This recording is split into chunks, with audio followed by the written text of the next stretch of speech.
नमस्कार दोस्तों, national affair में आपका स्वागत है। मैं हूं कुमार। देखिए, आप लोगों ने भी कई बार इसके बारे में सुना होगा कि इंडिया में कई जगह पर मस्जिदों के जो इमाम होते हैं और उनके जो हेल्पर होते हैं, जिन्हें कहा जाता है मुअज्जिन, उनको सैलरी दी जाती है। लेकिन किसी और धर्म को ये फैसिलिटी प्रोवाइड नहीं की जाती, चाहे वो हिंदुओं के मंदिर के पुजारी हों, चर्च के पादरी हों या गुरुद्वारे के ग्रंथी साहिब। और देखिए, इसी से रिलेटेड रिसेंटली एक और कंट्रोवर्सी हुई है।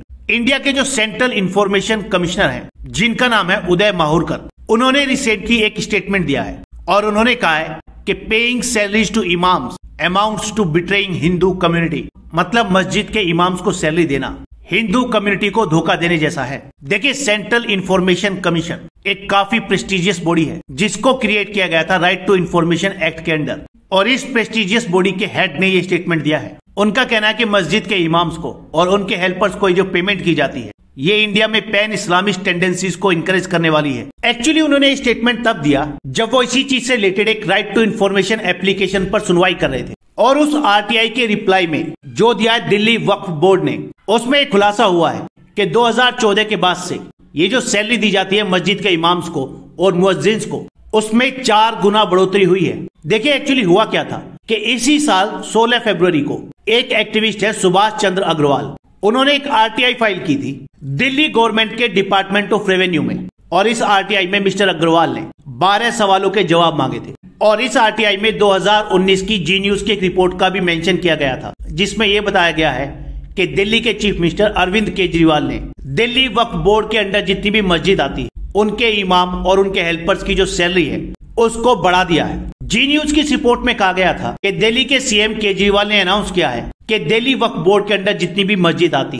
उनके इमाम्स की सैलरी को बढ़ाकर 10,000 से किया जाएगा 18,000 रुपए पर मंथ। साथ ही उनके हेल्पर्स की जो सैलरी है उसको बढ़ाकर किया जाएगा 9,000 से 16,000 पर मंथ। दिल्ली गवर्नमेंट का ये फैसला लागू होना था दिल्ली की 125 मस्जिदों पर जो आती है दिल्ली वक्फ बोर्ड के अंडर। साथ ही इस रिपोर्ट में यह भी कहा गया है कि दिल्ली के सीएम ने फर्स्ट टाइम ये भी अनाउंस किया कि जो मस्जिदें दिल्ली वक्फ बोर्ड के अंडर नहीं आती है, उनके इमाम की सैलरी भी दिल्ली गवर्नमेंट द्वारा दी जाएगी।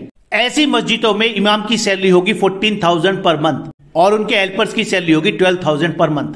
अपनी आरटीआई में मिस्टर अग्रवाल ने दिल्ली गवर्नमेंट से इसी से रिलेटेड कंप्लीट और डिटेल्ड इंफॉर्मेशन मांगी थी। इस आरटीआई में टोटल 12 क्वेश्चन पूछे गए थे, जैसे कि कितनी मस्जिदों को इस चीज का फायदा मिलता है, कितना अमाउंट पे किया जाता है, गवर्नमेंट का हर साल इस पर कितना पैसा खर्च होता है, और दिल्ली गवर्नमेंट के अंदर कौन सी बॉडी है जो ये बेनिफिट प्रोवाइड कर रही है। मिस्टर अग्रवाल ने यह भी पूछा कि क्या ऐसे बेनिफिट मंदिर के पुजारियों को, चर्च के पादरियों को या किसी गुरुद्वारे के ग्रंथी को भी दिए जाते हैं। लेकिन अपनी आरटीआई के जवाब में मिस्टर अग्रवाल को जो रिप्लाई मिला वो उनके लिए संतोषजनक नहीं था और इसीलिए उन्होंने एप्लीकेशन फाइल की सेंट्रल इंफॉर्मेशन कमीशन के पास, जो हाईएस्ट बॉडी है ऐसी शिकायतों को सुनने के लिए। मिस्टर अग्रवाल का कहना था कि उन्हें इनकम्प्लीट इंफॉर्मेशन दी गई और वो भी 9 महीने के बाद। अब सेंट्रल इंफॉर्मेशन कमिश्नर जो हैं, उन्होंने जो ऑर्डर पास किया गया उसमें कहा गया है कि पहले तो दिल्ली वक्फ बोर्ड ने इसके बारे में जानकारी देने से मना कर दिया।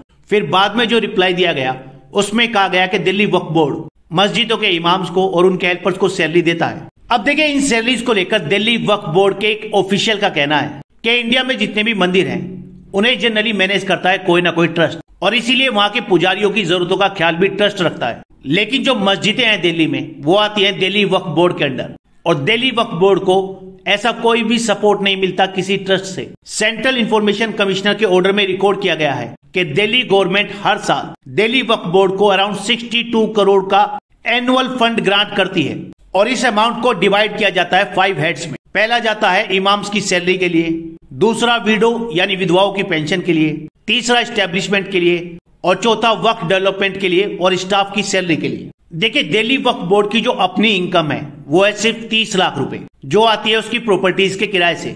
अब देखिए, इसी से रिलेटेड एक केस आया था 1993 में सुप्रीम कोर्ट में, जिसमें ऑल इंडिया इमाम ऑर्गेनाइजेशन ने एक पेटिशन फाइल की थी दिल्ली वक्फ बोर्ड के खिलाफ, और उसमें डिमांड की गई थी कि जितने भी इमाम हैं और उनके हेल्पर्स हैं जो मस्जिदों में रिलीजियस ड्यूटी परफॉर्म करते हैं, उनको वक्फ बोर्ड का एम्प्लॉय माना जाए और उनको सैलरीज पे की जाए। जिसके जवाब में सुप्रीम कोर्ट के जज RM सहाय ने कहा था कि मस्जिद के इमाम्स और उनके हेल्पर्स को मेंटेन करने की जिम्मेदारी है स्टेट पर और दिल्ली वक्फ बोर्ड पर। और देखिए, जो सेंट्रल इंफॉर्मेशन कमिश्नर हैं, उन्होंने सुप्रीम कोर्ट के 1993 जजमेंट को लेकर भी कहा है कि सुप्रीम कोर्ट का जजमेंट कॉन्स्टिट्यूशन का वायलेशन था और इसने एक गलत एग्जाम्पल सेट किया।